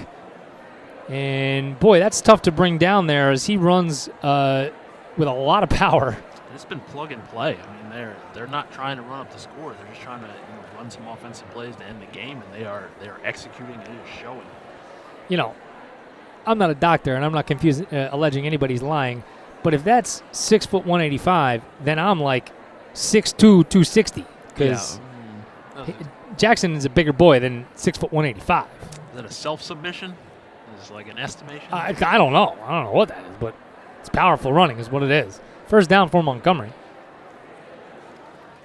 Dawson will kind of milk as much out of this as he possibly can. And he will turn and hand again to Bullock. And he's got a couple down near the 5-yard line. This, Matt, has been a pretty dominating game all around for Montgomery. It's been pretty awesome. Yeah, and watching that first half, and we felt, I wouldn't say uneasy. We were approaching uneasy with some of the things that weren't going well on the defensive end for Montgomery, but that has been completely obliterated the second half. Yeah, and football is always a game of adjustments. Obviously, individual plays by individual players can be made at any given time, but, a lot of it is how well do our 11 match up against their 11 teamwork-wise.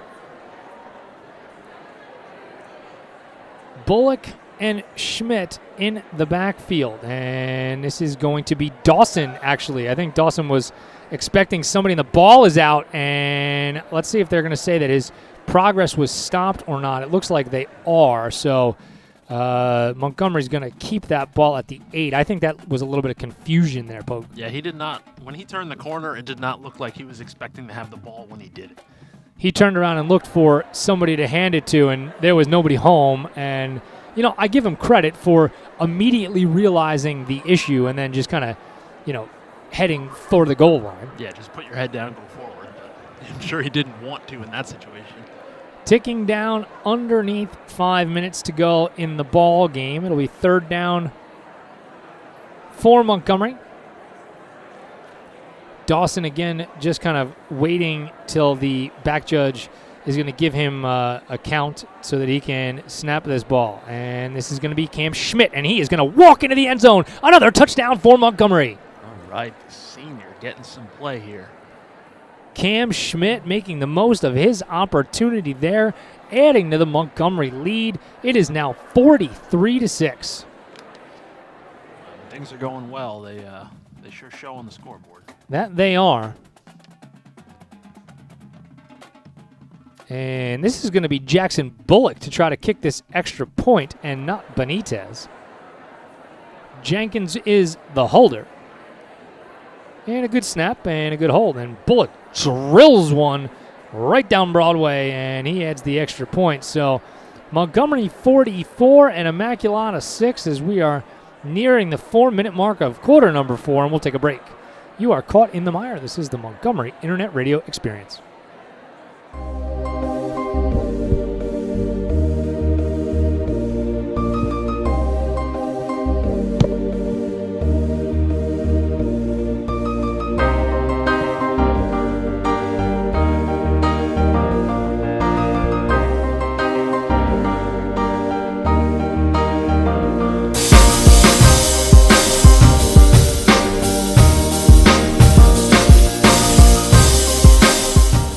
Welcome back. Keith Glock, Matt Pogue, live on the Mire as we bring Montgomery football to you against Immaculata. This has been a decisive afternoon on the gridiron for the Cougs. Alex Benitez doing everything Montgomery needed in the early going, and this even really could have been worse, Matt, because Benitez and McFadden unable to connect on a couple of those long plays in the first half. Yeah, there were 3 that there was nothing wrong except a little bit of miscommunication on their part, and that could have been 21 points very quickly.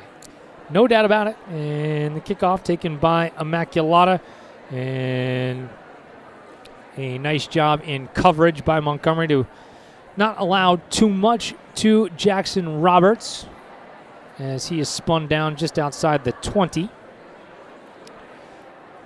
So Immaculata seeing if they can produce anything in the last couple of minutes here. This has been an I don't want to say even an interesting season. Probably doesn't do the season justice so far. To say that I've been impressed with what I've seen from Montgomery, that's probably a little bit more accurate given the amount of turnover personnel-wise, and just the injury situation that Montgomery's had to deal with from the second play of the season on.